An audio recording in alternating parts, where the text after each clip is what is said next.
خوب اعوذ باللہ من الشیطان الرجیم بسم اللہ الرحمن الرحیم الحمد للہ رب العالمین وصلی اللہ علی محمد وآلہ الطاہرین اللہم صلی علی محمد وآلہ محمد فرجہم۔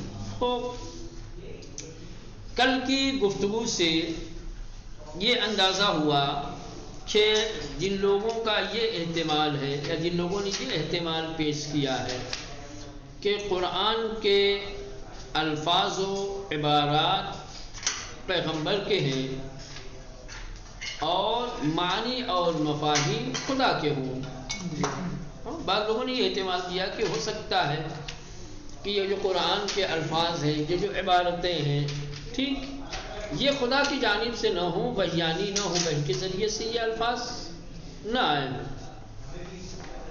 قلب پیغمبر پر معانی اور حقائق کو اتار دیا گیا ہو اور اللہ کے نبی نے انہیں اپنے الفاظ میں ذکر کر دیا ہو، بیان کر دیا ہو۔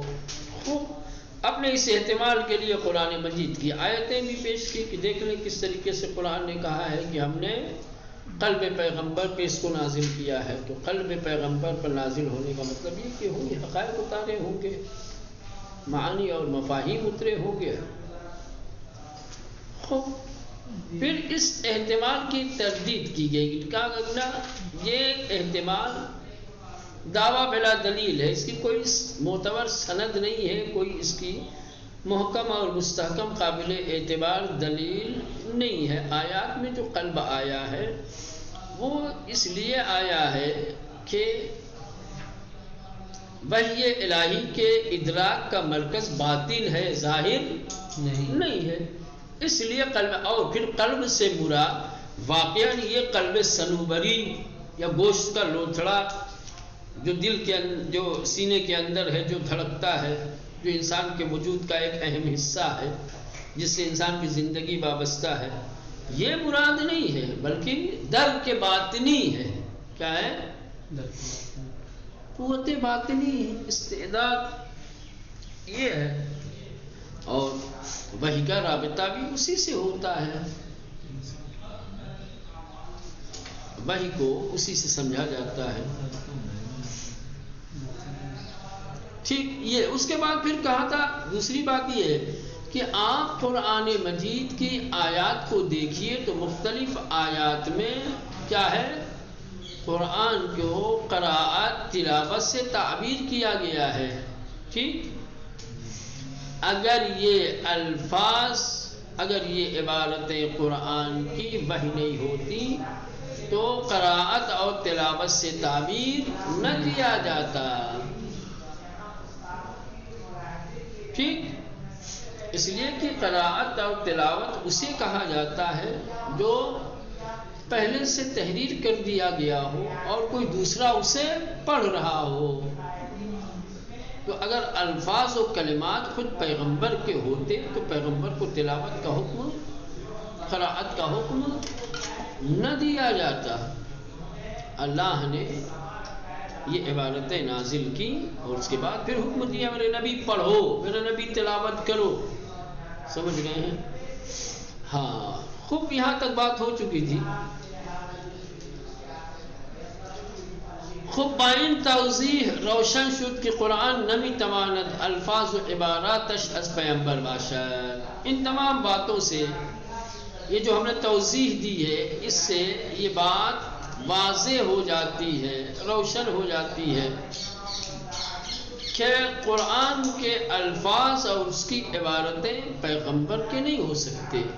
ایسا نہیں ہے کہ قرآن کے الفاظ و عبارت کیا ہیں، پیغمبر کے ہوں، زیرا پیغمبر آنرا قرائت یا تلاوت بھی فرمود، کیونکہ اللہ کے حبیب قرآن کی آیات اور اس کی عبارات کی تلاوت اور قراءت کرتے تھے۔ وہرگز در جائی نیامدی کہ پیغمبر بیان تکلم میں نمود، یہ آپ کو کہیں نہیں ملے گا پورے قرآن میں کہ نبی کریم ان الفاظ میں تکلم کرتے تھے۔ تکلم کی لفظ آئی ہوتی کہیں کہ اللہ کے نبی نے یہ تکلم کیا ہے، یہ گفتگو کی ہے، زبان سے اپنے یہ الفاظ ادا کیے ہیں، تو کہا جاتا کہ ہاں بھائی الفاظ ان کے ہوں گے۔ لیکن آیات کی تلاوت، عبارتوں کی تلاوت کو تلاوت اور قراءت کہا گیا ہے۔ اس کی وجہ یہ ہے کہ الفاظ خدا کے ہیں، نبی کریم نے صرف اسے سنایا ہے پڑھ کر کے، ٹھیک؟ ایسی کو قراءت کہا جاتا ہے، تلاوت کہا جاتا ہے۔ الفاظ پیغمبر کے ہوتے تو تکلم کہا جاتا، ٹھیک؟ در قرآن کریم آیا ہے فَإِذَا قَرَأْتَ الْقُرْآنَ فَاسْتَعِذْ بِاللَّهِ مِنَ الشَّيْطَانِ الرَّجِيمِ وَإِذَا قَرَأْتَ الْقُرْآنَ جَعَلْنَا بَيْنَكَ وَبَيْنَ الَّذِينَ لَا يُؤْمِنُونَ حِجَابًا مَسْتُورًا وَقُرْآنًا فَرَقْنَاهُ لِتَقْرَأَهُ عَلَى النَّاسِ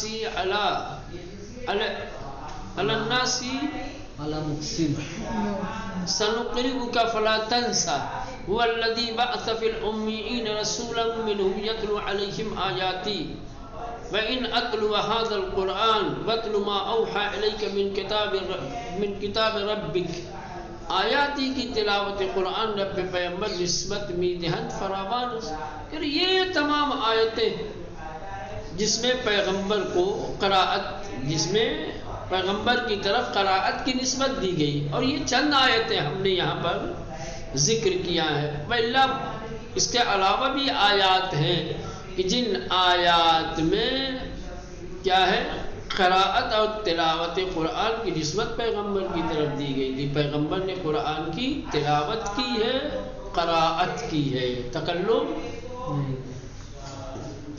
تو قراءت اور تلاوت کی نسبت کا پیغمبر کی طرف دیا جانا اس بات کی دلیل ہے کہ قرآن کی آیتیں، اس کی عبارتیں پیغمبر کے الفاظ نہیں ہیں۔ علاوہ قرآن صریحاً بعنوان کلام اللہ یاد شدے، سب سے بڑی دلیل قرآن کے وحی الہی ہونے کی، قرآن کے الفاظ کے وحی الہی ہونے کی دلیل یہ ہے کہ واضح طور پر قرآن کو کلام اللہ سے تعبیر کیا گیا۔ قرآن کو کلام الہی کہا گیا ہے۔ وَإِنْ أَحَدٌ مِّنَ الْمُشْرِكِينَ اسْتَجَارَكَ فَأَجِرْهُ حَتَّى يَسْمَعَ كَلَامَ اللَّهِ، کلام اللہ، يُرِيدُونَ أَن يُبَدِّلُوا كَلَامَ اللَّهِ، یہاں پہ کلام الہی آیا۔ بدر احادیث تفسیر برائے آمدے ما آمن بی من فسر برائے کلامی، بدر حدیث دیگر آمدے وہو کلام اللہ و تعویلہ لا یشبہ کلام البشر۔ یہ دیکھیں قرآن میں بھی کیا ہے، قرآن کو کلام الہی کہا گیا ہے، اور روایات میں بھی قرآن کو کلام الہی کہا گیا ہے، ٹھیک؟ خوب، اگر قرآن کے الفاظ و کلمات وحیانی نہ ہوتے، خدا کے نہ ہوتے، اس کو کلام الہی کہا جانا ہرگز صحیح نہ ہوتا۔ ہے کوئی جو یہ کہے کہ قرآن کلام الہی نہیں ہے؟ کلام الہی کا اصل مطلب کیا ہوتا ہے؟ کلام الہی کا مطلب یہ ہوتا ہے کہ الفاظ پیغمبر کے ہوں، حقائق خدا کے ہوں، یا نا الفاظ بھی اسی کے، معنی بھی اسی کے۔ کلام کا مطلب بھی ہے۔ تو قرآن کو خود قرآن نے کلام الہی کہا ہے، قرآن کو خود روایات نے بھی کلام الہی کہا ہے۔ تو یہ قرآن کا کلام الہی کہا جانا خود اس بات کی دلیل ہے کہ قرآن کے الفاظ و کلمات و عبارات وحیانی ہیں، نہ کہ پیغمبر کے ہیں۔ اضافے بر آن کہ جو کچھ ہم نے بیان کیا اس کے علاوہ ان کے خداوند می فرماید قرآن را بزبان عربی فرو فرستادیم، کہ ہم نے قرآن کو عربی زبان میں نازل کیا، بھیجا، عربی زبان میں نازل کیا، بھیجا۔ کاملاً صراحت دارت کے ساختار لفظی آن اس بات سے وہی انجام گرفتے۔ خود اس عبارت سے یہ بات بالکل واضح اور روشن ہو جاتی ہے کہ قرآن کے جو لفظی ساختکار ہے، جو سانچہ ہے، ڈھانچہ ہے قرآن کا، حتیٰ کہ اس کے الفاظ یہ بھی وحی کے ذریعے سے انجام پائے. سمجھ رہے ہیں؟ ہاں، اللہ کا یہ فرمانا کہ ہم نے قرآن کو عربی زبان میں نازل فرمایا ہے، اس سے یہ بات بالکل واضح اور روشن ہو جاتی ہے کہ قرآن کے جو لفظی صورت ہے، یہ لفظی صورت بھی، یہ الفاظ اور یہ عبارتیں بھی وحیانی ہیں. در آئے سورہ شعراء کے متشکل میں ان تمسک جستے، کہنے کی سورہ شعراء کی وہ آیت کی جس کو مستشکل میں ان تمسک جستے، خوب اشکال کرنے والے نے خوب جس سے تمسک کیا ہے، جس کو دلیل بنایا ہے، صریحاً بے ان جہت عنایت دارت، وہ اسی مطلب کی طرف اشارہ رکھتی ہے کہ ہم نے قرآن کو عربی زبان میں نازل کیا ہے، یعنی اس کے الفاظ بھی وحیانی ہیں. وَإِنَّهُ لَتَنزِيلُ رَبِّ الْعَالَمِينَ نَزَلَ بِهِ الرُّوحُ الْأَمِينُ عَلَى قَلْبِكَ لِتَكُونَ مِنَ الْمُنذِرِينَ. دیکھ رہے ہیں، مستشکل نے، اشکال کرنے والے نے، احتمال دینے والے نے اسی آیت کے ذریعے سے یہ احتمال دیا تھا کہ ممکن ہے کہ قرآن کے الفاظ و کلمات پیغمبر کے ہوں اور معنی اور مفاہیم خدا کے ہوں، اور یہاں جواب دینے والے اسی آیت کو اسی کے اعتراض اور اسی کے سوال کا جواب بنا کر کے پیش کریں گے. نہ، جو تم یہ سمجھ رہے ہو کہ اس آیت سے یہ مطلب نکل رہا ہے، نہ، بالکل غلط ہے. بلکہ یہ آیت صراحت کے ساتھ یہ بتانا چاہتی ہے کہ قرآن کے الفاظ بھی وحیانی ہیں.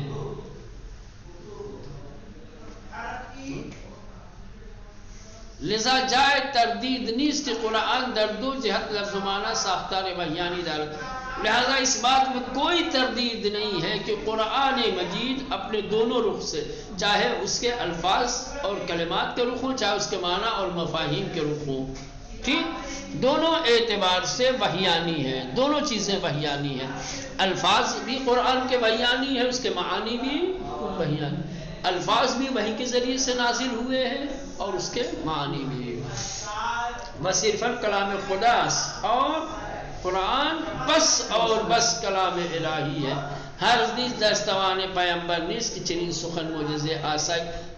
دیکھیے، خود پیغمبر کے اندر یہ قدرت نہیں ہے کہ اس طریقے کا معجز نما کلام کہ بیشتر درجہ لفظ و نظم عبارت متمرکز ہے، کہ جس کا زیادہ تر رجحان اس کے لفظ اور اس کی عبارتوں کے تنظیم میں ہے.